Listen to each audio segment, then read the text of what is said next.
You see here? Hi guys and gals. Well, yes, it's going to be a beer vlog, but not a beer vlog. A very short one. It's Sierra Nevada Stout. I know I drank a dark beer the last time. Boulevard bottle opener. And, well, it's one of the ones I have left. This is going to be the last beer vlog, by the way, until after Easter. Because in the Lent period, which I'm cheating slightly, I'm starting tomorrow, I will not be drinking alcoholic beverages until Easter. So this Sierra Nevada Stout looks very nice. Oops, that's a bit of publicity. Very nice. Let's try it.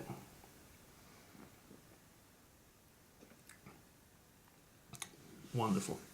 All the Sierra Nevada beers, in my opinion, are really, really good. I mean, this is really a good company. Anyway, those in the States can probably get it everywhere. Here, we have to go to specialty stores. Okay, last vlog last week. I put a little teaser. Now, after I thought, well, maybe I went too far on that, but I've been reading something on the internet which I found quite interesting. It's about where do you situate the Jetstones and the Flintstones.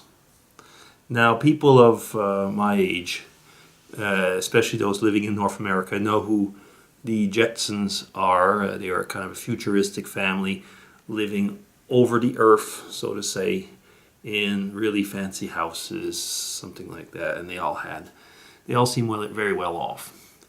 I think everybody all over the world knows the Flintstones, but the thing is that on the internet, there's stories that come out is that actually maybe some of you do remember about the Jetstones, the Jetstones and the Flintstones meeting up. Now, the hypothesis is actually that these two social groups or families one did not live in the past and one in the future, but actually both lived in the present, meaning that they were both contemporary.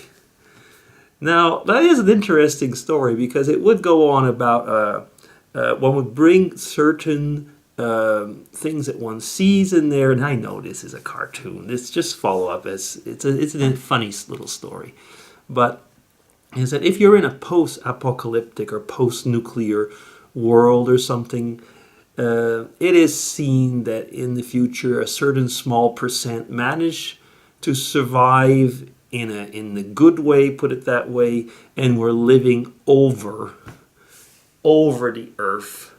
And we're not actually using the earth as their base for living anymore. That would be the Jetstones.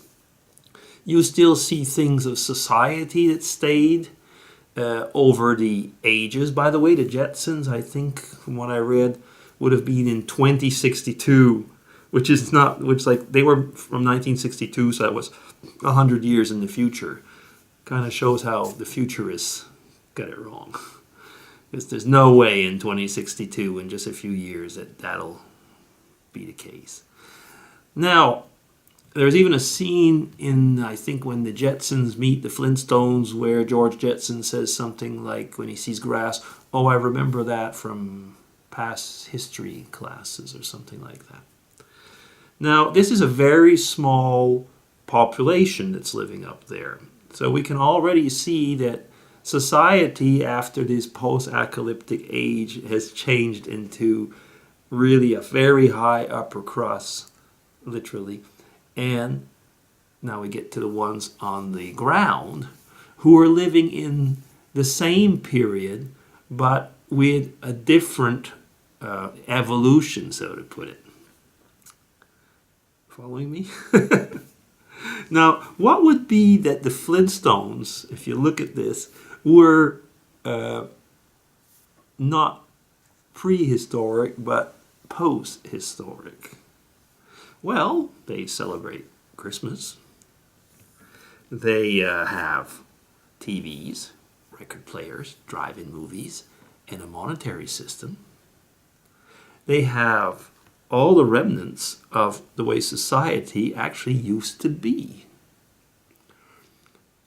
It seems also that they've learned how to use the ecology around them by harnessing the force of the animals, and somehow the main antagonisms have changed.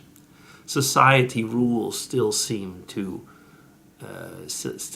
be there, and also the ladies love to use Fred's credit card. Charge it. No, it's I guess I made too much of a teaser the last time. I found this very amusing in a way because it could almost be possible in a post-nuclear age. I had a novel a while back. Oh my goodness, I can't remember. I might even have mentioned it some of you have been following my vlogs for years and years and years and years. Yes, that's how long I've been on YouTube now. I'm trying to remember the name of the novel, but doesn't mind. It's in a post-nuclear phase where a family, finally it was a couple girls that managed to survive, and going through books and stuff that they had, were going back how to plant things, how to survive off of nature. And still, some of the things, the remnants of society were still there. Yes, there were marauding bands and stuff like that, so the bad side of society was still there. But there were still some remnants of how society was, and the going back to the nature actually was a new way of living completely. Now, getting into philosophy, I suppose one could say, yeah. The thing is that when you look at the Flintstones or the Jetstones, they were images of how people perceive the Jetsons, of how people perceive society could be in the future. The Flintstones, it's almost as if the past was yearning for the future, or maybe in this case, they were actually reliving the past. It talks about us. It talks about us in many ways, because are we past, present, or future? You know the saying that a river never, let me get this right, people correct me, is that the same water never pours twice or never flows twice in a river. And as soon as you look at it, it's something else. The past has already changed. The future is not yet there, but it is happening. And the present never exists.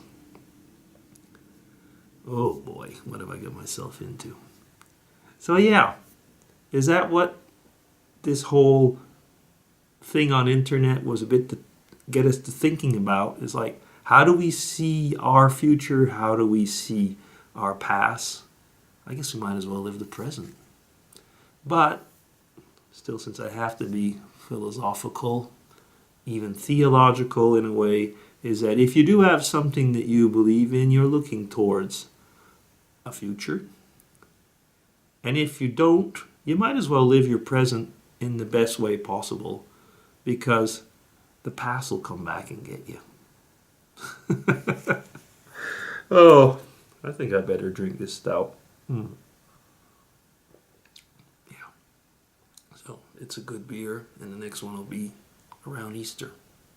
So DC, signing off, everybody, and for the present, past, and future.